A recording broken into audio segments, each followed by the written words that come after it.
మీ business ఏదైనా మీ ఊర్లో promotion చేయాలంటే అది సుమన్ టీవీతోనే సాధ్యం. ఇప్పుడే సంప్రదించండి. నమస్కారం అండి. నా పేరు కంచిపల్లి అంజిబాబు, కంచిపల్లి శ్రీనాథ్ తమ్ముడు. నేను గత వారం రోజులు కావస్తుంది కంప్లైంట్ ఇచ్చాం పోలీసు వారికి. ఆదివారం చూసి సోమవారం కంప్లైంట్ ఇచ్చామని ఇప్పటివరకు ఏ జాడా తెలియలేదు. చాలా దారుణంగా తెలిసిన తర్వాత వెళ్ళి చూస్తే చాలా దారుణంగా క్రూరంగా గుండు గీసేసి కొనుబొమ్మలు తీసేసి పెట్రోల్ పోసి అంటించి నాలికి కోసేసి ఇంకా ఎలాగా ఏమి ఉండదు వీడికి గుర్తించి పట్టలేడని చెప్పి నదిలో పాడేసి వెళ్ళిపోయాడు. ఎంత దూరంగా ఇంత కఠినంగా ఎక్కడ చూడలేదు. తీసుకో సంస్కృతి సినిమాల్లోనే చూసాను తప్పించి చూడలేదు. ఇప్పటివరకు పోలీసు వారు మాకు చాలా బాగా సహకరించారు. వాళ్ళ వల్లే ఏ అల్లర్లో జరగకుండా ఇప్పటివరకు మేము చూసుకుంటూ వచ్చామండి టౌన్లోని.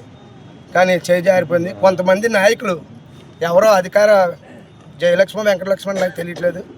ఆవిడ వెనక నుంచి ఉండి రాజకీయం నడిపిస్తుందని నాకు తెలిసింది నిన్న. నా ఇన్ఫర్మేషన్ ప్రకారం అది నాకు నా ఫ్రెండ్స్ నాకు సహకరించారు. ఆవిడ ఏదో పైన వెనకాల నుంచి సపోర్ట్ చేస్తుంది. అలా అన్నయ్య అవుతాడంట కోసుబాబుకి, గొంగమల్ల కోసుబాబుకి.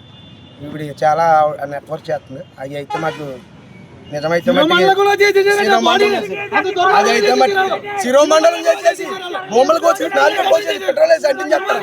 ఎంత దూరం పోలీసులకి అయితే ఇప్పుడు వరకు బాగా మాకు సహకరించారు. మేము వాళ్ళకి బాగా సహకరించాం. ఏ అల్లర్లో జరగకుండా. ఎంతసేపు అండి 2 రెస్టారెంట్లు బద్దలు కొట్టాలంటే 5 నిమిషాల పని. మాకు ఎందుకంటే మాకు ఏమైనా వస్తుందా బద్దలు కొడితే మాకు న్యాయం చేయండి. ఏంటంటే ఇంకో తక్షణంగా అరెస్ట్ చేసి రిమైండ్కి పంపించాలి. యాంటీస్ బ్యాటరీలు వేసుకుంటారు పైన ఎక్కడో ఓ డమ్మిగల్ని ఇద్దరు సరణ చేసేసి ఆ టైప్ వచ్చి వెనకాల ఉండి యాంటీస్ బ్యాటరీలు వేసుకునే బలం అయితే మళ్ళీ మా పోరాటం ఇలాగే కొనసాగుతుంది. ఇంకా దీనికన్నా డబుల్ త్రిబుల్ ఉధృతి అయిపోతుంది. ఒక 24 గంటల్లో ఎక్కడున్నా అరెస్ట్ చేసి. అందరికీ నమస్కారం. ఇప్పుడు మనకి అమలాపురం పట్టణంలో జరిగినటువంటి ఈ మర్డర్ కేసు యొక్క దర్యాప్తు మంచి పురోగతిలో ఉంది. ఈ పోలీసు మీద నమ్మకం పెట్టాలి. దీంట్లో ఎటువంటి బయాస్ తీసుకునేందుకు అవకాశం లేదు, అవసరము లేదు. నిశ్చితం మేము ఖచ్చితంగా నిర్ణయాత్మకంగా వెళ్తున్నాం. పక్క డెసిషన్ ఉంది, పక్క క్లియర్ కట్గా ఉంది. మాకు మేము ఎవిడెన్స్ని కొంత మేము బిల్డప్ చేసుకుంటూ ముద్దాల యొక్క అనుభవాలకు తెలుసుకునే ప్రయత్నం చేసుకుంటున్నాము. మీ అందరికీ ఇప్పుడు ఏమాత్రం లోకల్గా సమాచారం ఉన్నా మాకు తెలియపరచండి. ముద్దాల యొక్క మూమెంట్స్ కానీ ఏదన్నా ఆచూకీ కానీ ఉంటే మీరు తెలియపరచండి, మాకు సీక్రెట్ తెలియపరచండి. మేము మా అంత ప్రయత్నం అంతా సిన్సియర్గా మేము ప్రయత్నం చేసుకుంటూ వెళ్తున్నాము.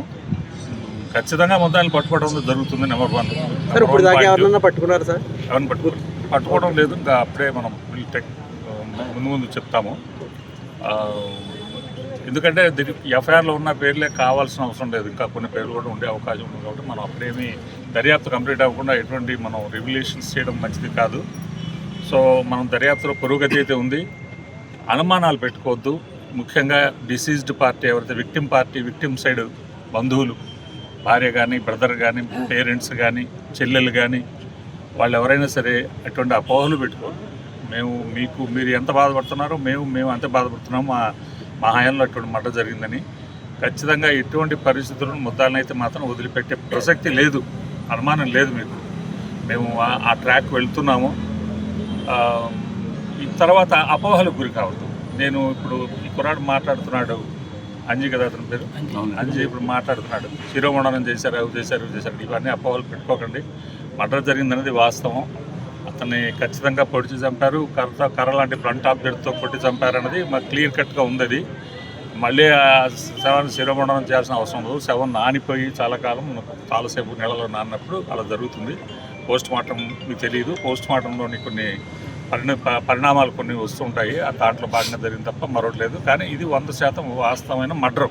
దీంట్లో డౌట్లు ఏం పడక్కర్లేదు. దీంట్లో వేరే రకమైన అనుమానాలకి కూడా అవకాశం ఏమీ లేదు. స్పెషల్ టీమ్స్ అయినా ఏర్పాటు చేశారు. స్పెషల్ టీమ్స్ వరుసగా 4-5 స్పెషల్ టీమ్స్ డిఫరెంట్ ప్లేసుల్లో తిరుగుతున్నారు, వర్కౌట్ చేస్తున్నారు. టెక్నికల్ సైడ్ కూడా మేము ఈ సీసీ కెమెరాలు ఆ యాంగిల్లో కూడా ఒక టీం కంటిన్యూ తిరుగుతుంది. ఎక్కడన్నా మనకి ఎవరెవరు ఉన్నారు, ఎక్కడెక్కడ ఉన్నారు అనేది ఆ రూట్ అంతా ఎంటైర్ మూమెంట్ ఏరియా చేసిన ఏరియా అంతా మనం వెతుకుతున్నాము. మనకు లక్కీలీ ఉన్న కొన్ని క్లూస్ వచ్చే అవకాశం ఉంటుంది. అయితే ఒకటి బేసికలీ ముద్దాయిల్ని విషయంలో ఇప్పుడు మీరు ఏదైతే ఎఫ్ఐఆర్లో మెన్షన్ చేసిన ముద్దాయిలు ఉన్నారో మెజారిటీ 90% వరకు చాలా వరకు అదే అన్నట్టుగా మనకి సుమారుగా చాలా వరకు ఎవిడెన్స్ వస్తుంది. మనం ఇంకా రిమైనింగ్ ఇంకా ఎవరినైనా దాంట్లో చేసి ఉండవచ్చు, హైర్ చేసి ఉండొచ్చు, ఆర్ ఇంకా ఎవరైనా పార్టిసిపేట్ చేసి ఉండొచ్చు. సో అది మనకి ముందు మనకి ముద్దాలు దొరికినప్పుడు కానీ అదర్ క్లూస్ వచ్చినప్పుడు కానీ మనకు తెలుస్తుంది. అయితే ఇటువంటి సమయం ఏంటంటే మేము మా టౌన్ సిఐ గారు, మా టౌన్ సిబ్బంది, ఎస్ఐలు, ఈవెన్ రూరల్ సిబ్బంది, మొత్తం సబ్ డివిజన్లో ఉండే కనీసం 4 ఎస్ఐలు, 5 ఎస్ఐలు, 1 సిఐలు, 3 సిఐలు, 4 సిఐలు గట్టిగా పడతారు. వాళ్ళు ఇదే పని మీద తిరుగుతున్నారు, కంటిన్యూ ఒకళ్ళ తర్వాత ఒకళ్ళు టాస్క్ తిరుగుతున్నారు. అనేది స్థానికంగా ఉండి మొత్తం అన్ని రకాలుగా ఆర్గనైజ్ చేసుకుంటున్నాం ఇన్వెస్టిగేషన్. మనం ఖచ్చితంగా ముద్దాలను పట్టుకోవడం జరుగుతుంది, కఠినంగా శిక్షించడం జరుగుతుంది. అందులో ఎవరు అపోహ పెట్టుకోవద్దు. తర్వాత రెండోది ఏంటంటే కొద్దిగా దర్యాప్తుకి మీరు కూడా సహకరిస్తున్నారు. ఆ సహకారం కంటిన్యూ చేయండి. మీరు ఎక్కువ ప్రెషర్ పెడితే ఏమవుతుందంటే మేము మిమ్మల్ని సాటిస్ఫై చేయడం కోసం మేము తప్పులు చేసే అవకాశం ఉంది దర్యాప్తులో భాగంగా. కాబట్టి చక్కగా దర్యాప్తు కొనసాగనివ్వండి. మేము మీ అందరికీ కుటుంబ సభ్యులకి ఇప్పుడు మన రమణబాబు గారు పెద్దలందరూ వచ్చారు ఇక్కడ, వారి సమక్షంలో మీ కుటుంబ సభ్యులందరికీ కూడా మేము కూడా హామీ ఇస్తున్నాము. దీంట్లో 100% కుటుంబాన్ని న్యాయం చేయడం జరుగుతుంది.